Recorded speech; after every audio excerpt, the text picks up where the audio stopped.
LegendAqua here, and welcome to Operation Trick or Treat event from, in Kirara Fantasia. And yeah, I said I'll do more content on this game, and let's get started, shall we? First up will be the gacha pickups. It is Halloween.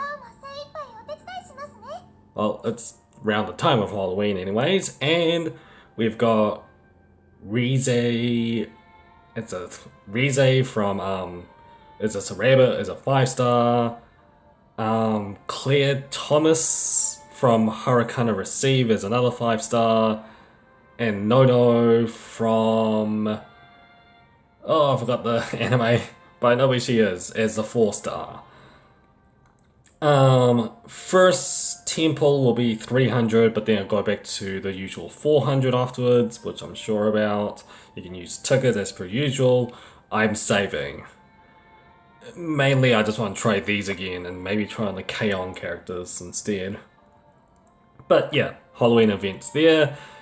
Rize is extremely tempting because I wanted her from the previous gacha, but I'm gonna stave it off now. Okay, so how do events in Kirara Fantasia work? Because I think in my previous videos on Kirara Fantasia, I didn't really say anything about it. I don't think I even... Yeah, I did mainly gacha pulls on there. Anyway, so how does it start? So, usually, you would start with this, and you'll get through the story. It's pretty easy, even for beginners. So just get through the story, you'll get jewels along the way, of course, especially in the story nodes as well. Just get through them all, and then you'll go into this one, where, yeah, a little bit risque for that one, but okay, where there'll be, it's pretty much gathering nodes, but it depends on difficulty, obviously. With the higher the stamina, the more items you get. And there's 2 sets, wind and fire. And let's just try it for the fire one, shall we, since I've got enough stamina. And certain characters will have increased gathering rates. The Gochumon characters, sorry, not Gochumon. I keep saying Gochumon characters because that's how I remember it. Is this a rabbit characters as well as, let's just go into the supports. Like there's a bunch of them right now. It's not just like a certain cast. And is there anybody from my friends list who isn't is this a rabbit character? Whoops.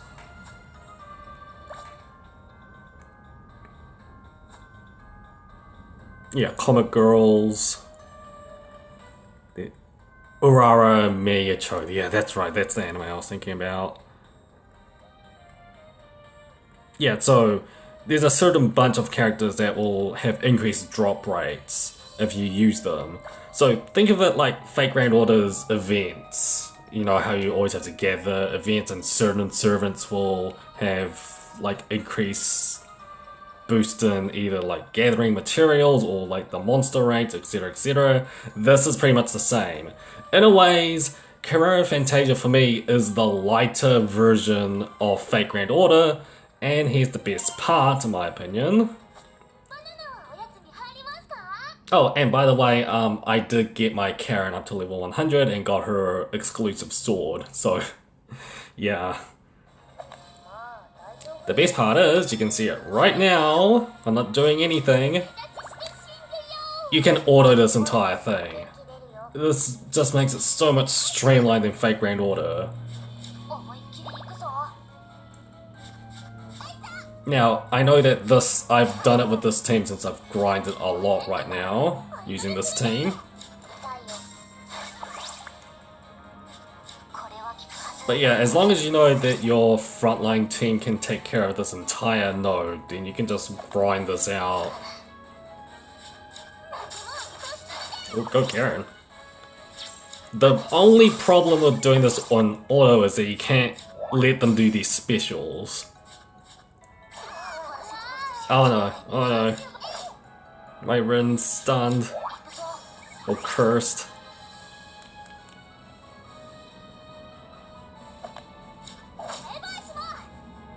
Obviously for beginners you won't be able to do this node, but for veterans who's been still playing or just has high level characters can easily defeat this node.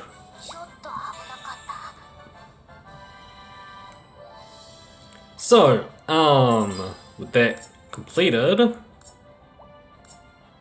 you'll get the items, which is like some kind of staff and pass and some sweet baskets.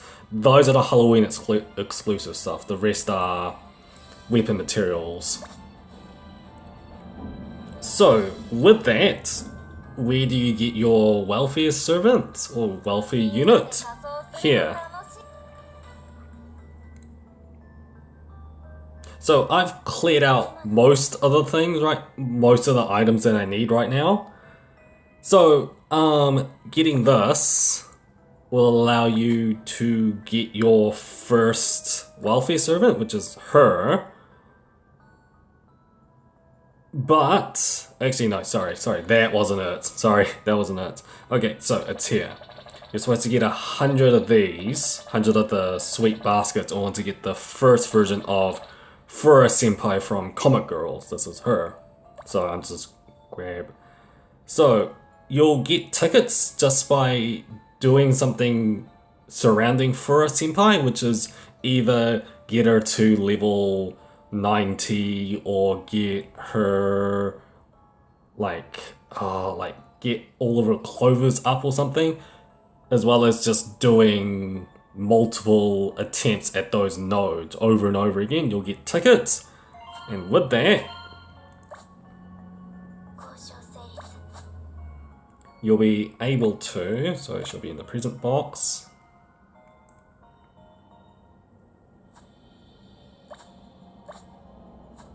you'll be able to increase her level, which is shown now, which is, you know, it's something I shown in the gacha. I didn't explain it until now. So that'll just increase her base stats, essentially. So, lastly would be, besides that, what else do you use those sweet baskets on? Well, much like Fate Grand Order, it's your usual stuff. So your leveling berries, you can get them by using the staff and pass, as well as awakening, well, class awakening, as well as anime gem opening, awakening gems. Sorry if that was too technical, but yeah, there are certain gems that allow you to increase your clover for certain characters and therefore increase their, well, limit break their levels. And these are the gems that'll do it. I'm currently working on my last one so I can get my last Gochumon, is a rabbit gem, so I can either use it on my Chio or my Chino. I'm not too sure who to use it on yet. And these are the awakening materials for the first phase. Yeah, so Kirara Fantasia works in like a double awakening phase. I'll show that off later. And lastly, these will be weapon upgrading gems. And finally, some extra stuff as well if you've like run out of stuff to actually sweep your shop at. So, what do I mean by double awakening? Kirara Fantasia's system is, however, a little more complicated than Fate Grand Order's. Because Fate Grand Order is just you leveling them up and then just getting the awakening materials just to awaken them further from like level 70 to level 80 to level 80 to level 85, etc, etc. This sort of works the same way. So the first thing you would do is, this is what I mean by the clovers, so you can see green going over there and increasing her stats that way, while increasing her max level. So you do that first, and then you go into this tab, sorry about that, there's my phone again, and then you can awaken her further from 70 to 100 after you've done this awakening. So it's essentially you're doing 2 awakenings, just one of them is limit breaking and then the next one is permanently awakening them. Sorry if this got a little bit more technical, but that's the best way I can say this. And the thing is, you don't need to only use... Well, okay, there are 2 gems you can use from this thing alone. So this one has a staff gem that allows you to limit break. But then this one is based on her anime gem that allows you to limit break. I'm not too sure what this blue one is about because I never got it before, so maybe it's like a dupe one? Who knows? I'm not too sure about this one. Comment below if you guys know about the blue gem one. But yeah, that's how Awakening works for now. So since I've I'm not pretty much finished the event, I'm still working on my last gem, as I said. Besides that, that's the event for the Halloween one. There are different events that Kirara Fantasia does, but it mostly follows this line. This formula of doing their events. This is probably one of the easiest events. Well, this is probably one of the more easier event formulas that they have on right now. Alright. Sorry for rambling, I did get a little bit more technical with Kirara Fantasia, but that's just how it is.